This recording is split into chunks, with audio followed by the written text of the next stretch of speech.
¿Alguna vez te has preguntado qué harías si la vida que conoces simplemente desapareciera de un día para otro?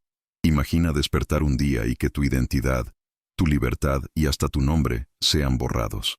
Hoy te traigo una historia que te hará cuestionar la fragilidad de nuestra existencia y la oscuridad que a veces se esconde a plena vista.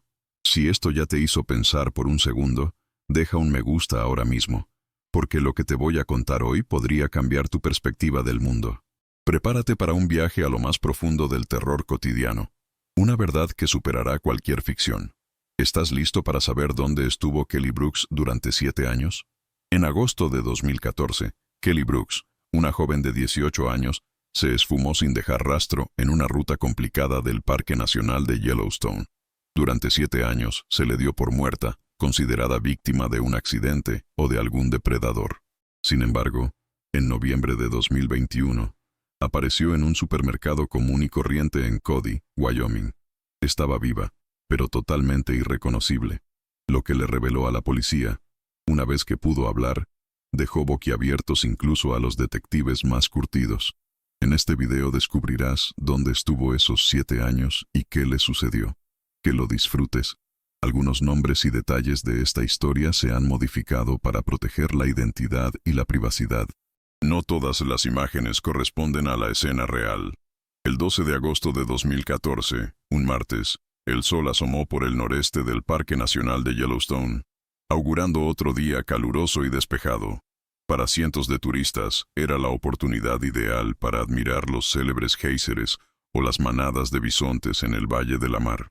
Pero para Kelly Brooks, de 18 años, esa mañana marcó el inicio de una travesía que, aunque planeada para unas pocas horas, se extendió en años de absoluto silencio. Según el testimonio de su mamá a los guardaparques, Kelly era una senderista experimentada para su edad y siempre organizaba cada excursión con minucioso detalle. Ese día, su objetivo era recorrer el sendero Specimen Ridge, una vereda sin marcar y bastante difícil, famosa por sus bosques petrificados y sus espectaculares vistas panorámicas. A las 9:00 en punto de la mañana, las cámaras de la entrada al sector norte del parque captaron el sedán plateado de Kelly. Iba sola. Según el oficial del puesto de control, la joven se veía concentrada y tranquila. Estacionó el coche en un pequeño lote de grava, revisó su equipo y comenzó a subir la colina. Su mochila ligera, como la policía determinaría más tarde por los recibos de la tienda, contenía lo básico para una excursión de un día: 2 botellas de agua, barras energéticas, una chamarra ligera y la cámara profesional por la que había viajado tanto. Kelly buscaba obtener una vista panorámica del valle, justo cuando el sol estuviera en su punto más alto. El Specimen Ridge no es una ruta de senderismo común. No hay senderos pavimentados ni señales claras a cada paso. Es una zona silvestre donde uno debe guiarse por senderos de animales apenas visibles y puntos de referencia visuales en el horizonte. A las 11:40, el teléfono de la mamá de Kelly vibró. «Aquí está súper tranquilo, la señal se está cayendo». Esas fueron las últimas palabras que Kelly envió al mundo exterior. Su mamá le respondió casi al instante pidiéndole que tuviera cuidado, pero el mensaje nunca llegó. Cuando el sol empezó a ocultarse y Kelly no regresó a su coche ni se comunicó con el puesto de control a las 8:00, como habían acordado, sus padres sintieron la primera oleada de pánico. Sabían que su hija nunca incumplía su horario sin avisar. Alrededor de las 9:00 de la noche, mientras el crepúsculo caía sobre Yellowstone, contactaron a los servicios de emergencia del parque. El guardaparques de turno aceptó la llamada, pero les explicó que las búsquedas nocturnas en un terreno tan complicado eran imposibles debido al alto riesgo para los rescatistas. El bosque de noche pertenece a los depredadores, no a las personas. La operación de búsqueda comenzó a la mañana siguiente, el 13 de agosto, a las 5:30. La magnitud era inaudita para esa temporada. Un helicóptero equipado con cámaras térmicas, capaces de detectar el calor corporal humano incluso a través de la densa maleza, fue enviado al cielo. En tierra, equipos de perros y patrullas a caballo trabajaban para llegar donde el equipo era ineficaz. El problema principal era que Specimen Ridge es un espacio abierto donde el viento cambia constantemente de dirección, dispersando el rastro olfativo. Los perros daban vueltas en el mismo lugar, incapaces de captar una dirección clara del movimiento de la chica. La hipótesis de un ataque de animal salvaje fue una de las primeras que los investigadores consideraron. El Valle de la Mar es conocido por albergar una gran población de osos grizzly. Rastreadores expertos examinaron cada arbusto, cada trozo de tierra blanda en busca de signos de lucha, sangre o ropa rasgada, pero el suelo estaba impecable. Ni rastro de forcejeo, ni indicios de haber sido arrastrada. Fue como si Kelly Brooks simplemente se hubiera desvanecido en el aire de la montaña. Al tercer día de búsqueda, la tensión llegó a su punto máximo. Decenas de voluntarios se unieron a la operación, formando cadenas y peinando las laderas metro a metro. Revisaron cada grieta, cada agujero, cada saliente rocoso. Según el coordinador del equipo de búsqueda, trabajaban en un estado de agotamiento extremo, pero seguían adelante, esperando encontrar a la chica herida pero viva. El calor del día era seguido por un frío intenso por la noche, lo que reducía las posibilidades de supervivencia con cada hora que pasaba. El único y doloroso avance ocurrió al quinto día. Un grupo de voluntarios que descendía a un profundo cañón rocoso, a 2 millas de la ruta prevista de Kelly, notó un pequeño objeto negro atascado entre 2 rocas. Era la tapa de plástico del objetivo de una cámara. El papá de Kelly la reconoció al instante.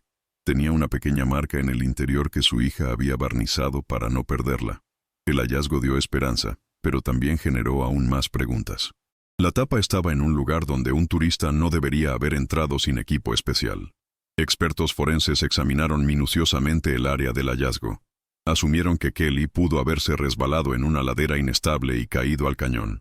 Escaladores descendieron hasta el fondo de la falla, arriesgando sus vidas, pero no encontraron ningún cuerpo, ninguna cámara, ninguna mochila.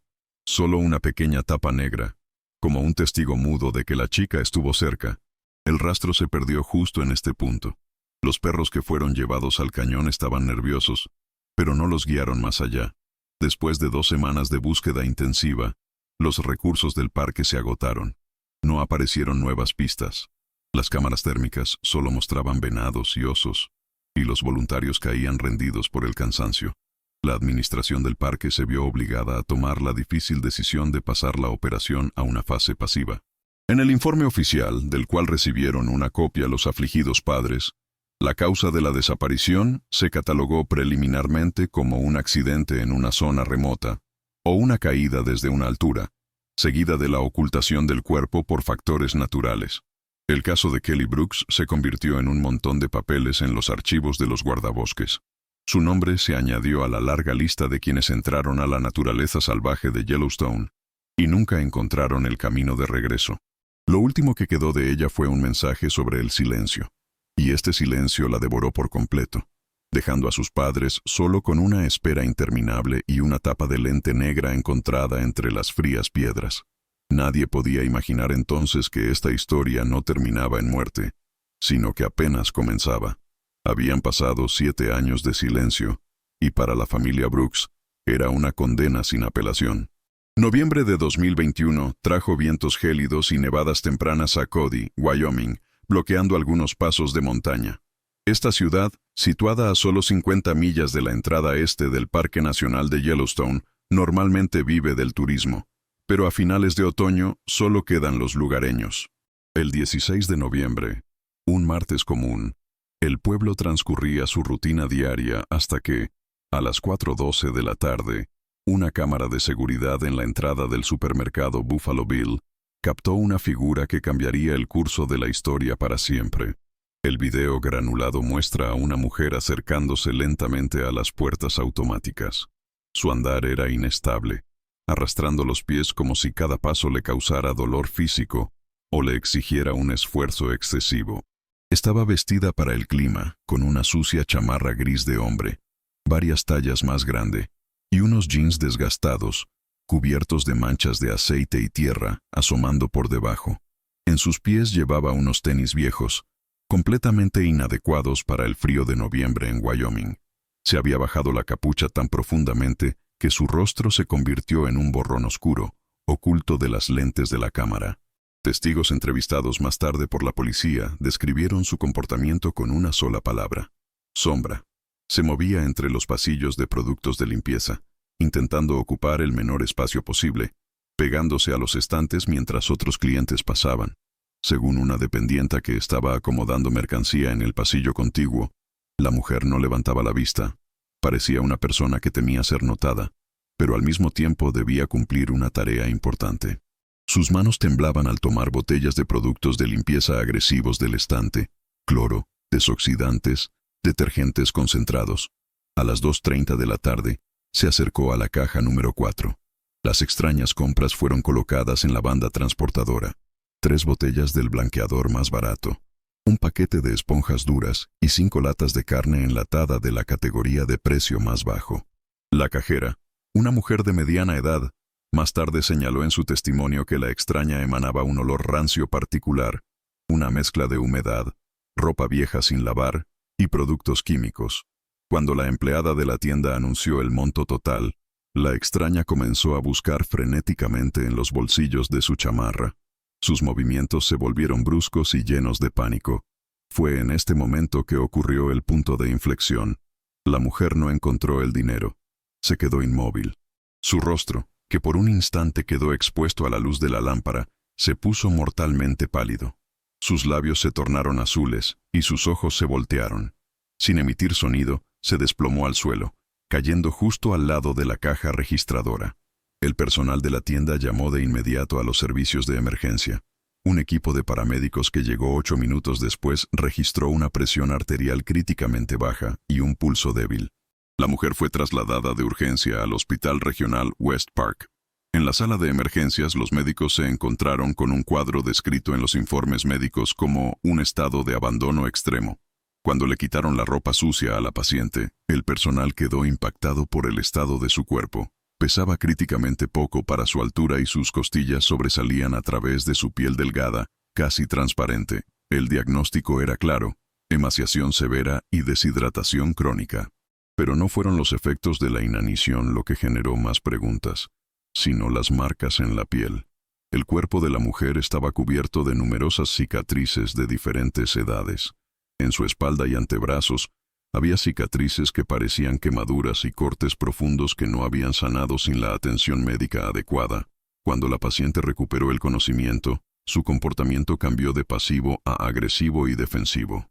Se negó a dar su nombre. Según la enfermera de turno, la mujer se acurrucó en la esquina de la cama. Se subió la manta hasta la nariz y se cubrió la cabeza con las manos, creando una especie de capullo protector. No respondía a las preguntas del médico. Solo repetía la misma frase, que quedó registrada en el informe de examen. «Déjenme ir a casa, si no, se van a enojar». Su voz estaba quebrada, como si no hubiera hablado con fuerza en mucho tiempo. Sus ojos mostraban un terror animal, no hacia los médicos, sino hacia alguien que la esperaba afuera. Debido a la falta de documentos y a su comportamiento inapropiado, los médicos llamaron a la policía. El oficial que llegó a la sala intentó identificarla, pero la mujer seguía en silencio, o suplicaba que la dejaran ir para evitar un castigo. Dada su condición y la sospecha de que pudiera haber sido víctima de violencia o haber escapado de un lugar de detención ilegal, el oficial decidió realizar un procedimiento de toma de huellas dactilares directamente en el hospital, utilizando un escáner móvil. Este era un procedimiento estándar para personas no identificadas que ingresan a instalaciones médicas en estado de indefensión. El escaneo tomó unos minutos. Los datos fueron enviados a un sistema nacional de identificación. El oficial esperaba encontrar coincidencias con bases de datos de personas sin hogar o delincuentes menores. Sin embargo, la respuesta que llegó 40 minutos después obligó al despachador de turno en la estación a preguntar por el resultado 2 veces. El sistema arrojó una coincidencia del 100% con un archivo que tenía el estado de cerrado, probable muerte. Las huellas dactilares pertenecían a Kelly Brooks, la misma chica que desapareció en agosto de 2014 en la zona de Specimen Ridge. La misma chica cuya búsqueda duró semanas y terminó en nada. La misma chica cuyos padres lloraron durante 7 años, creyendo que su cuerpo había quedado para siempre en el profundo cañón de Yellowstone. La noticia llegó al detective de la Unidad de Crímenes Mayores al instante. Era increíble, pero los hechos eran ineludibles. Kelly Brooks estaba viva. Se encontraba en una habitación de hospital en Cody, a solo unas decenas de millas de donde había desaparecido. Pero la criatura que temblaba bajo la manta del hospital se parecía muy poco a la estudiante sonriente de 18 años de la ficha policial. Sus ojos estaban apagados, sus manos cubiertas de callos y suciedad que se había incrustado en su piel a lo largo de los años, y sus muñecas mostraban pálidas marcas anulares. Marcas que solo dejan los grilletes o cuerdas apretadas cuando se usan durante mucho tiempo. La policía se dio cuenta de algo. Kelly Brooks no había estado deambulando por el bosque durante 7 años. Alguien la tenía cautiva, y ese alguien estaba muy cerca. La noticia de que la paciente en la unidad de cuidados intensivos era Kelly Brooks, la desaparecida hace 7 años, cambió el estatus del Hospital West Park en cuestión de horas. Patrullas de policía rodearon el edificio, y detectives de la Unidad de Crímenes Mayores del estado de Wyoming llegaron a la UCI esperando respuestas que resolvieran el misterio de la desaparición de 7 años, pero en su lugar se encontraron con un muro de silencio ensordecedor e impenetrable. Kelly, que en ese momento tenía 25 años, estaba físicamente en la habitación, pero mentalmente se hallaba muy lejos, en un lugar que aún la mantenía atrapada. El primer intento de interrogatorio, registrado en el informe oficial, duró menos de 10 minutos y terminó en un fracaso total. El detective intentó establecer contacto visual, la llamó por su nombre, pero la mujer no respondió. Se sentó en la cama, abrazando sus rodillas y meciéndose de un lado a otro en un ritmo monótono. Sus ojos estaban desenfocados, dirigidos a un punto en el suelo. Lo único que rompía el silencio era un susurro suave, apenas audible, que repetía como un mantra: «Tengo que terminar la lista. Tengo que terminar la lista». Esta frase, obviamente, se refería al trozo de papel con el que la encontraron e indicaba una obsesión por completar la tarea a toda costa. El examen médico realizado por forenses a la mañana siguiente reveló un mapa horrendo de sufrimiento en su cuerpo. Los médicos notaron cicatrices anulares características en sus muñecas y tobillos. La piel en estas áreas estaba áspera, deformada y con un tinte pálido, lo que indicaba el uso prolongado, posiblemente durante años, de grilletes o cuerdas apretadas. Algunas de las cicatrices eran antiguas, otras parecían más recientes, como si hubiera sido inmovilizada regularmente. Pero el hallazgo más impactante fueron las marcas en su espalda, en la parte superior de los omóplatos. Los expertos contaron varias quemaduras redondas con bordes claros. Su geometría y tamaño coincidían perfectamente con la forma de un encendedor de cigarrillos de coche caliente. Estas no eran lesiones accidentales, sino rastros de tortura sistemática. El estado psicológico de Kelly no era menos preocupante para los médicos que su condición física. El psicólogo de turno, que observaba a la paciente a través de un espejo, anotó en su informe una extraña reacción a los estímulos externos cada vez que se abría la puerta de la sala. Kelly no miraba a la persona que entraba. Al instante, encogía la cabeza entre los hombros, cerraba los ojos y se quedaba inmóvil, dejando de respirar. Era la reacción de una criatura acostumbrada a esperar dolor o castigo por cualquier sonido. La conclusión del especialista decía: la paciente demuestra signos clásicos de sumisión completa y síndrome de Estocolmo severo. No nos teme a nosotros, la policía o los médicos. Está aterrorizada por las consecuencias de su ausencia en un lugar determinado. Está convencida de que la están vigilando incluso aquí. Fue solo al tercer día, cuando los médicos habían estabilizado su condición física, que se permitió a la madre de Kelly entrar en la sala. Los detectives esperaban que la aparición de un ser querido rompiera la barrera de la disociación. La reunión tuvo lugar bajo la supervisión del personal médico. Según una enfermera que estaba presente en la habitación, la madre corrió hacia la cama entre lágrimas, intentando abrazar a su hija. Pero la reacción de Kelly fue opuesta a lo esperado. No lloró de alegría, no extendió los brazos en respuesta. Se echó hacia atrás contra la pared, con los ojos muy abiertos por el horror. En lugar de palabras de amor o alivio, Kelly comenzó a disculparse rápida y febrilmente. Su voz, ronca y débil, se convirtió en un grito. «No me escapé, mamá. No me escapé», repitió, temblando por completo. «Solo me caí. Me sentí mareada. Diles que no fue mi intención. Diles que no intenté irme». Hablaba como si se justificara ante alguien invisible y omnipotente que tenía derecho a castigarla por su debilidad. Fue a partir de estas frases fragmentadas y llenas de miedo que los detectives lograron extraer los primeros hechos reales. Quedó claro que la versión de que había deambulado por el bosque era falsa desde el principio. Kelly se refirió a ellos en plural.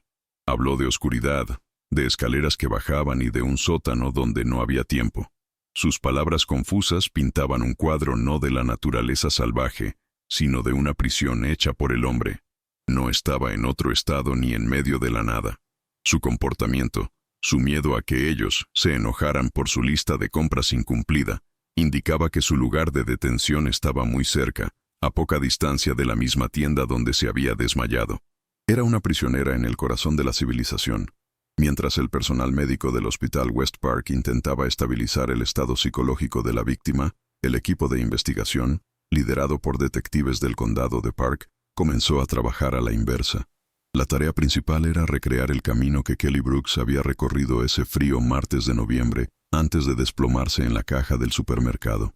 Eran horas críticas, ya que la policía aún no sabía si el secuestrador actuó solo o era un grupo organizado que podría haber intentado borrar sus huellas o desaparecer. Los detectives confiscaron discos duros de los servidores de videovigilancia, no solo del propio supermercado Buffalo Bill, sino también de todas las cámaras privadas y municipales en un radio de 3 millas. El análisis de las grabaciones por parte del departamento técnico les permitió reconstruir la ruta de la mujer. El video mostraba claramente que ella llegó a pie. No se bajó de un coche en el estacionamiento ni de un autobús. Su figura apareció en las cámaras de vigilancia callejera desde las afueras sureste de Cody, una zona construida con casas privadas de una sola planta con grandes terrenos adyacentes cercados por vallas altas. Caminaba por la orilla de la carretera con la cabeza gacha y nunca se detuvo, como si su movimiento hubiera sido programado. La evidencia clave del caso no se encontró en la calle, sino en el bolsillo de los jeans sucios de Kelly. El oficial que inventariaba sus pertenencias personales encontró un pequeño trozo de papel, muy arrugado. Era una lista de compras. Expertos en grafología, a quienes se les envió urgentemente un escaneo del documento, confirmaron que la letra pertenecía a Kelly Brooks. Sin embargo, las letras estaban torcidas, la presión era irregular y las líneas se deslizaban hacia abajo. El informe del grafólogo indicaba que esta naturaleza de la escritura era señal de escribir bajo estrés extremo o agotamiento físico, posiblemente con manos temblorosas. Pero el detalle más importante no era el texto, sino el reverso del papel. La hoja había sido arrancada de un documento más grande, y un fragmento de un sello de tinta pálido, casi gastado, se conservaba en su parte trasera. Científicos forenses del laboratorio utilizaron análisis espectral para restaurar la imagen. A través de las manchas de suciedad y grasa, apareció un logotipo: Red Canyon Repairs. Era el nombre de un pequeño taller de reparación de automóviles ubicado en las afueras de la ciudad. Los detectives acudieron de inmediato al dueño del taller. Una inspección mostró que el papel en el que Kelly había hecho la lista era parte de un antiguo formulario de pedido o folleto promocional que podría haberse entregado a un cliente con un recibo. La policía confiscó la base de datos de clientes de los últimos años y comenzó a filtrar direcciones que coincidieran con el patrón de desplazamiento de Kelly. El sistema arrojó una coincidencia exacta. La dirección estaba a solo 1,5 millas del supermercado, una distancia que la exhausta mujer podría haber cubierto a pie en 30 o 40 minutos. La casa pertenecía a la pareja Wayne, Simon, de 35 años, y Alice, de 33. Los detectives que realizaron un reconocimiento preliminar vieron una imagen absolutamente típica del vecindario.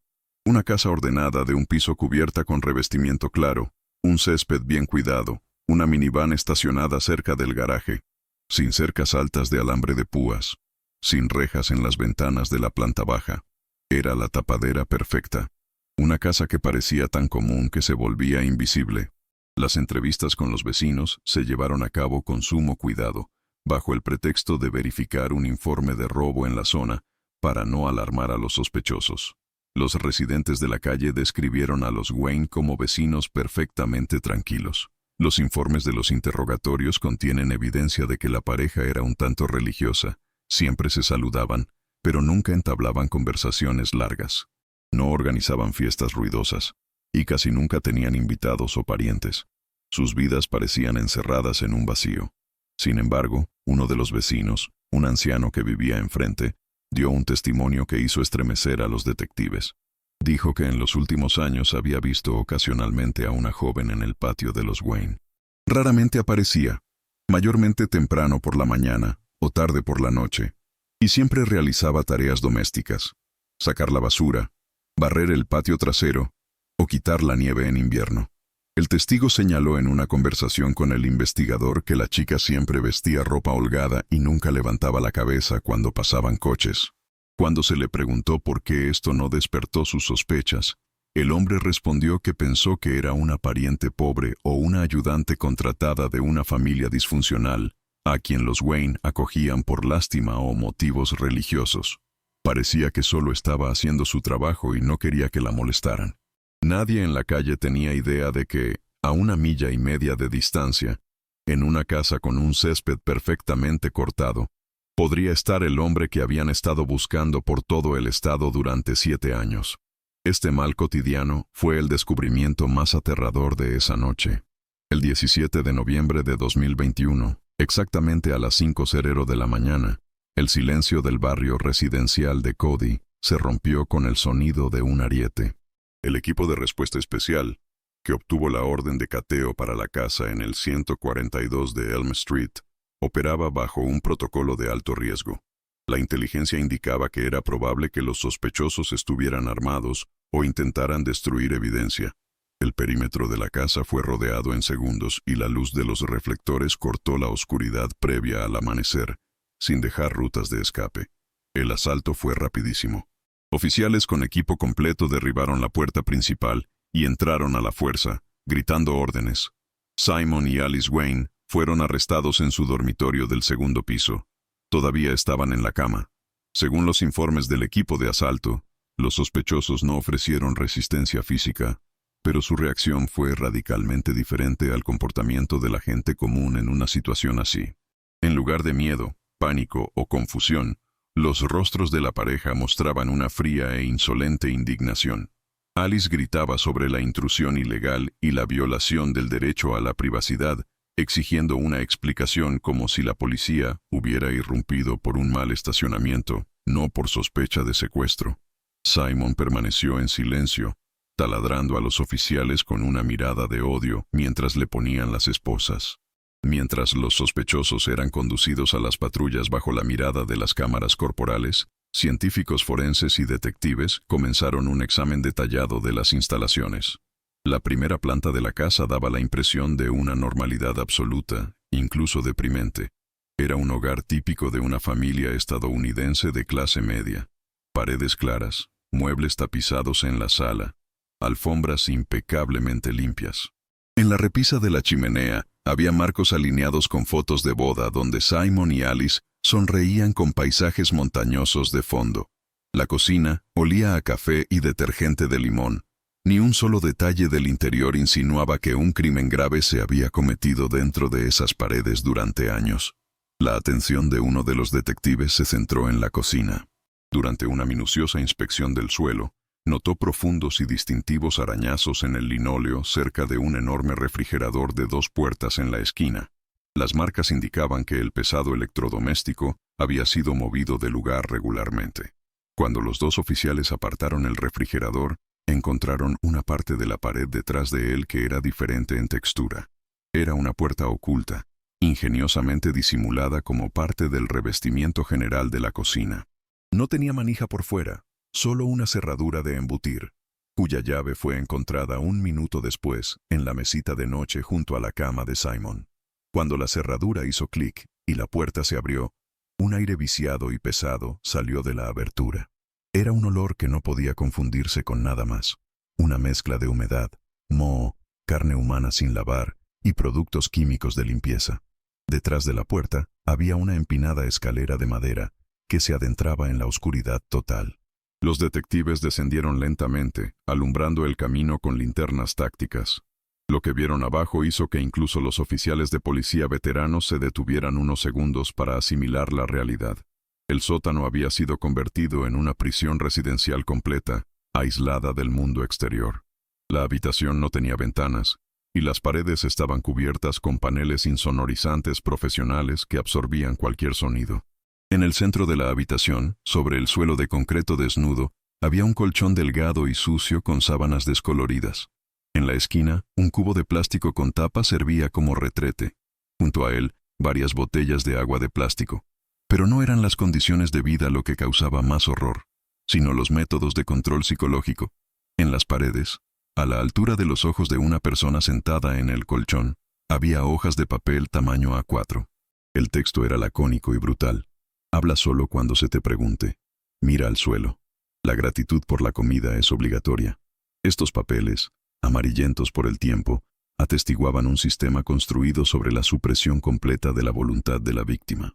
Cerca del colchón, un grueso anillo de metal estaba firmemente incrustado en el suelo de concreto. Una cadena masiva y oxidada estaba unida a él con grilletes abiertos en el extremo. La longitud de la cadena fue calculada con precisión sádica. Permitía a la prisionera alcanzar el cubo en la esquina o acostarse en el colchón, pero no le permitía acercarse a las escaleras a menos de 3 pies. Era una zona de restricción absoluta donde cada paso estaba controlado por la longitud de los eslabones metálicos. Expertos forenses, al describir la escena del crimen, encontraron en una esquina una pequeña pila de libros infantiles viejos con páginas para colorear llenas de trazos caóticos. Probablemente, las únicas cosas con las que Kelly intentó entretenerse en los primeros años de su encarcelamiento, salvando su mente de la desintegración, y en un estante alto, sobre el techo, donde la víctima no podía alcanzar, había una bolsa transparente sellada. Contenía ropa cuidadosamente doblada, una camiseta descolorida, shorts de mezclilla y tenis ligeros. Estas eran las prendas que Kelly Brooks, de 18 años, había usado cuando salió de casa en agosto de 2014. Yacían allí como un trofeo, como una pieza de museo de una vida pasada que le había sido robada. Durante las primeras 48 horas después de su arresto, Simon y Alice Wayne intentaron representar un escenario ante la investigación que los detectives llamaron el Teatro de la Misericordia Absurda. En salas de interrogatorio separadas, incapaces de ponerse de acuerdo en los detalles, se adhirieron a una única leyenda prefabricada. La pareja afirmó haber encontrado a Kelly Brooks en el bosque en un estado semiconsciente, asustada y desorientada, y decidieron brindarle refugio, guiados únicamente por su deber cristiano. Según ellos, la chica misma les rogó que no informaran a la policía, y ellos, siendo personas de profunda fe y compasión, simplemente no pudieron negarse a un alma perdida. Esta versión de los buenos samaritanos se hizo añicos al tercer día de la investigación, cuando especialistas del Departamento de Cibercrimen se unieron al caso. La computadora doméstica de los Wayne, incautada durante el registro a pesar de los intentos de formatear el disco duro, se convirtió en la clave que abrió el verdadero abismo de sus intenciones. Los expertos lograron recuperar una partición de sistema oculta que contenía una carpeta con el nombre neutral Reparación. La fecha de su creación era mayo de 2014, 3 meses completos antes de que Kelly Brooks siquiera planeara su viaje a Yellowstone.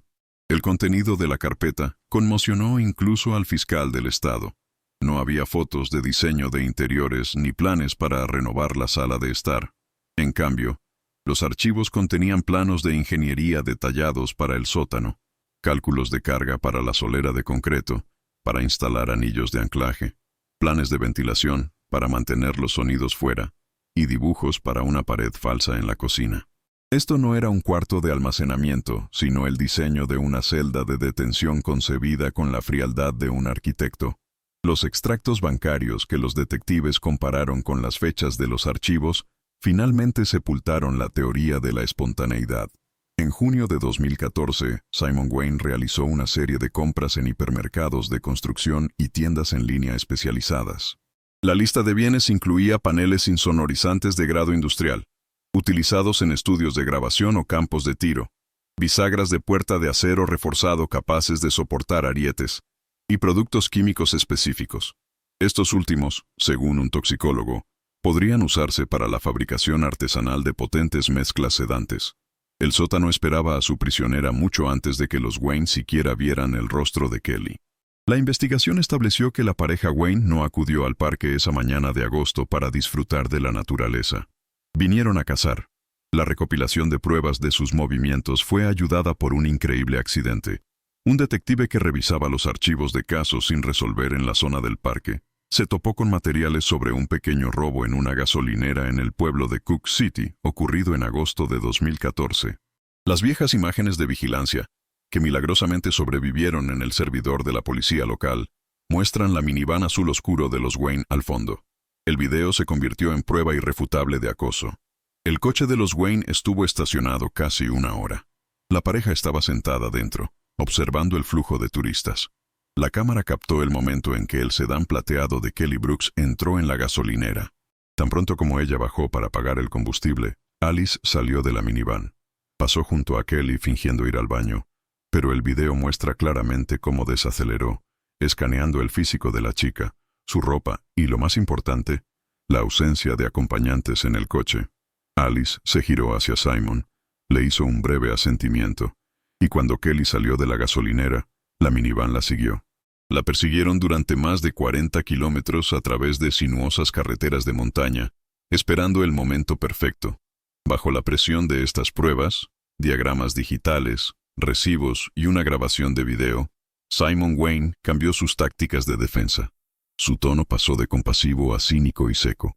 En la sala de interrogatorios, utilizó por primera vez un término que más tarde aparecería en todos los documentos judiciales: material perfecto. Admitió que no buscaban a una persona específica. Buscaban un tipo, una mujer joven, físicamente apta, que viajara sola y que no pudiera ofrecer ninguna resistencia física seria. Kelly Brooks encajaba perfectamente en los parámetros de su terrible casting. La captura en el sendero Specimen Ridge no fue resultado de un encuentro casual, sino un acto elaborado. Según las palabras de Simon registradas en el protocolo, sabían que esa parte del sendero estaba poco poblada. Alice se adelantó mientras Simon mantenía la distancia, escondiéndose en los pliegues del terreno. Cuando Kelly se acercó, Alice simuló una caída, fingiendo torcerse gravemente el tobillo y no poder caminar. Era una trampa diseñada para apelar a la empatía humana básica.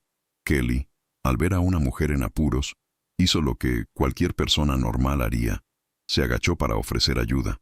En ese momento, su amabilidad se convirtió en su condena.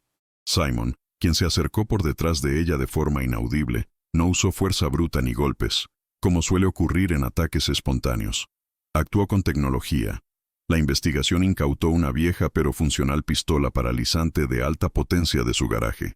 Una sola descarga en el cuello paralizó instantáneamente a la víctima, sin siquiera darle la oportunidad de gritar.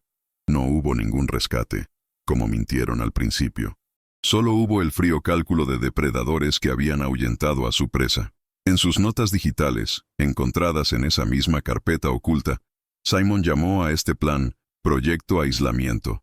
Su objetivo no era solo secuestrar, sino crear un ser humano desde cero. Un ser sin pasado, sin voluntad, completamente dependiente de sus creadores. Eligieron deliberadamente a Kelly, sabiendo que su desaparición en un área tan difícil como Specimen Ridge sería atribuida a un accidente o a un ataque de oso. Habían calculado todo, desde el tiempo de respuesta de los guardabosques hasta la profundidad de la capa de nieve en invierno, lo que ocultaría cualquier rastro.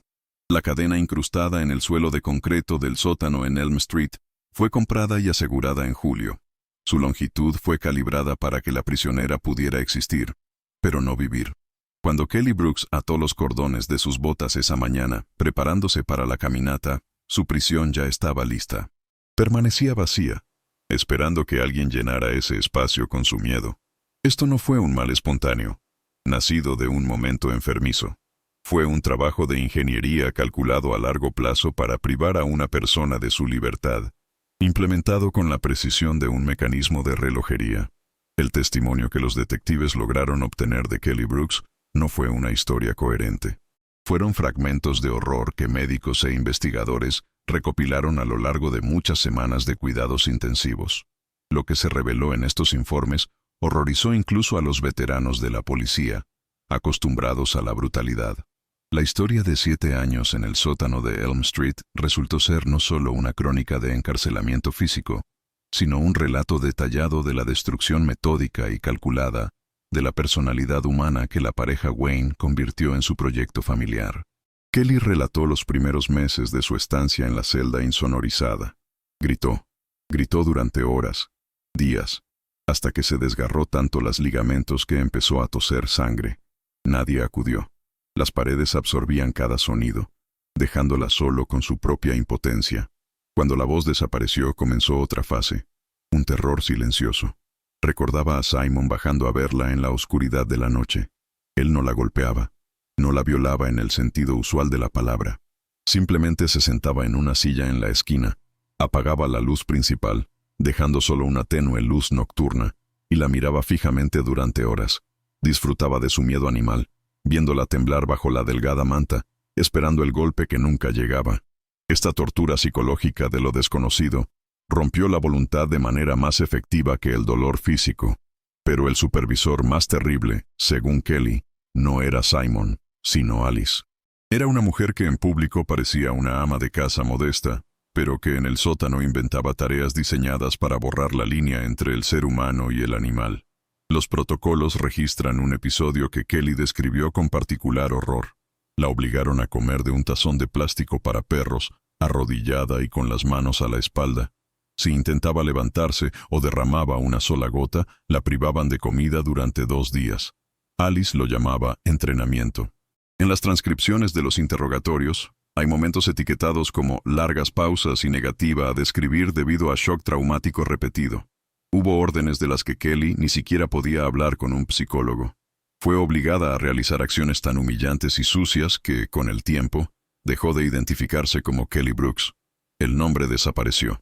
Se convirtió en La Cosa, una criatura sin sexo, sin nombre, cuyo único propósito de existencia era satisfacer los caprichos mórbidos de sus amos y evitar el castigo. El control era total y se basaba en mentiras que la psique quebrantada de la víctima creía sin cuestionar.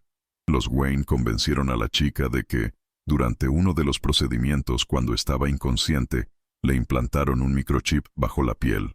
Afirmaron que el dispositivo no solo transmitía su ubicación con precisión milimétrica, sino también su ritmo cardíaco y niveles de adrenalina.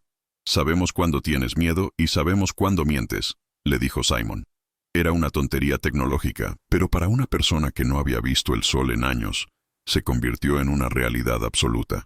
Temía incluso pensar en escapar, creyendo que sus pensamientos también podían ser escaneados. Kelly recordó el día en que la llevaron por primera vez a la ciudad. Fue 4 años después de su secuestro. Fue una prueba brutal de obediencia. La metieron en la parte trasera de una minivan con ventanas polarizadas y la condujeron a una concurrida calle de Cody. «Vi gente», susurró al interrogador, mirando fijamente la pared de la habitación. «Vi a una mujer en silla de ruedas. Vi a un hombre bebiendo café, pero no pude gritar. Había una pared de cristal entre ellos y yo. Sabía que mi voz era el detonante». Se sentó inmóvil como una muñeca, con las manos cruzadas en su regazo, sabiendo que el más mínimo movimiento la llevaría a consecuencias peores que la muerte.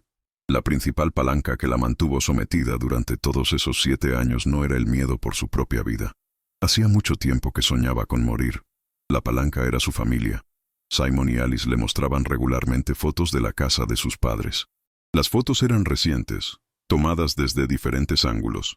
Su padre saliendo al porche por la mañana, su madre llevando las compras por la tarde, la vista desde la ventana de un coche pasando por su patio.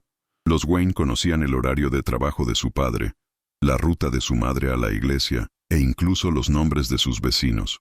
Si intentas escapar, si das una señal, si solo miras a alguien suplicando, «No te mataremos», le explicó Simon con calma, mostrándole otra foto. Lentamente. «Lo grabaremos en video y lo verás por el resto de tu vida». Esta convicción la sujetaba más fuerte que cualquier grillete de acero. Creía sinceramente que su escape sería una sentencia de muerte para sus seres más queridos. Soportó el infierno para protegerlos. Por lo tanto, el incidente en la tienda de Cody no fue un acto de rebelión ni un intento heroico de rescate. Como la prensa creyó inicialmente, Kelly no planeó escapar ese día. Alice la envió a buscar productos de limpieza específicos porque estaba enferma y no quería salir de casa, y Simon estaba en el trabajo. La Cosa recibió órdenes, una lista y un tiempo para completarla. Iba a la tienda para cumplir la tarea y regresar al sótano para rescatar a sus padres. Su colapso en la caja no fue una elección, sino una falla fisiológica. Su cuerpo, agotado por años de desnutrición, estrés constante y vivir en modo de supervivencia, simplemente falló en un momento crítico. Cayó al suelo del supermercado no porque quisiera escapar, sino porque era físicamente incapaz de soportar la tensión de intentar ser una esclava obediente. El juicio de la pareja Wayne, que comenzó en mayo de 2022, se convirtió instantáneamente en una sensación nacional.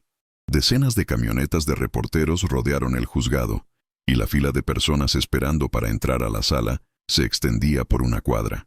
El público esperaba ver un frente unido en defensa de los dos monstruos que habían mantenido a la chica en el sótano durante años, pero esta alianza se desmoronó antes de que se escuchara el primer golpe del mazo del juez.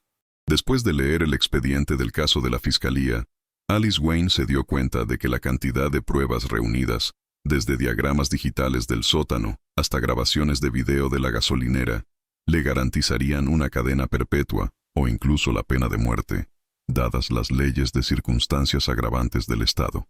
Una semana antes de la audiencia, hizo un trato con los investigadores. A cambio de la posibilidad de una sentencia reducida, Alice aceptó dar un testimonio completo y exhaustivo contra su esposo. En el tribunal, Alice Wayne interpretó el papel de la primera víctima. Vestida con un modesto traje gris, lloró mientras testificaba, afirmando que Simon era un tirano doméstico que la manipulaba, la intimidaba y la obligaba a participar en sus fantasías enfermas. Esta fue su idea. «Yo le tenía tanto miedo como ella», dijo Alice al jurado, evitando cuidadosamente mirar hacia el banquillo donde estaba sentado su esposo. Insistió en que fue su influencia la que hizo que Simon comenzara a dejar salir a Kelly del sótano para hacer tareas, intentando presentarlo como un acto de misericordia. Alice negó categóricamente haber tomado la iniciativa en la tortura, transfiriendo toda la responsabilidad del abuso físico y psicológico a su esposo. Sin embargo, el fiscal no le permitió blanquear completamente su reputación. Presentó ante el tribunal la correspondencia restaurada de la pareja y los pedidos electrónicos conjuntos de productos químicos, demostrando que Alice no era una víctima, sino una socia fría e igualitaria en este crimen. Simon Wayne no dijo una palabra durante todo el juicio. Se sentó inmóvil con una expresión indiferente en su rostro. Cuando Alice, ahogándose en lágrimas, lo acusó de todos sus pecados, solo una fría y apenas perceptible sonrisa apareció en sus labios. No miró a su esposa como una traidora, sino como un experimento fallido que se había salido de control. Su silencio fue más fuerte que cualquier excusa. El veredicto del tribunal fue severo, pero desigual. Simon Wayne fue condenado a 3 cadenas perpetuas sin posibilidad de libertad anticipada. Moriría en prisión. Alice Wayne, gracias a un acuerdo con la investigación, recibió 25 años de prisión con derecho a solicitar clemencia después de cumplir la totalidad de la condena. Para la familia Brooks, esto fue un golpe doloroso. La mujer que había pasado años inventando torturas humillantes para su hija, teóricamente tenía la oportunidad de ser liberada algún día. El final de esta historia no fue el desenlace feliz que la prensa esperaba. Kelly Brooks regresó físicamente a casa de sus padres, pero psicológicamente seguía en el sótano insonorizado de Elm Street. El proceso de rehabilitación fue dolorosamente lento. Los médicos registraron profundas reacciones postraumáticas que cambiaron su comportamiento diario hasta hacerlo irreconocible. Kelly se sobresaltaba con cualquier sonido fuerte, ya fuera una puerta que se cerraba de golpe o un teléfono que sonaba. Se negaba rotundamente a usar cubiertos de metal, porque el sonido del metal chocando la asociaba instantáneamente con las herramientas y la cadena de Simon. Solo comía con cucharas de plástico. Pero lo peor para sus padres era otra cosa. Cada vez que tomaba comida del refrigerador o iba al baño, la mujer adulta se detenía, miraba al suelo y le pedía permiso a su madre con voz suave y temblorosa. Los padres que habían llorado a su hija muerta durante 7 años ahora se veían obligados a aprender a vivir con la extraña que la policía les había devuelto. Veían su rostro, oían su voz, pero la mirada de Kelly a menudo se volvía vidriosa y vacía. En esos momentos, simplemente miraba a través de las paredes como si estuviera de vuelta allí, en la oscuridad, esperando la próxima orden de sus amos. Estaba libre, pero su mente seguía viviendo bajo las reglas impresas en un trozo de papel en el sótano, las reglas de sus captores.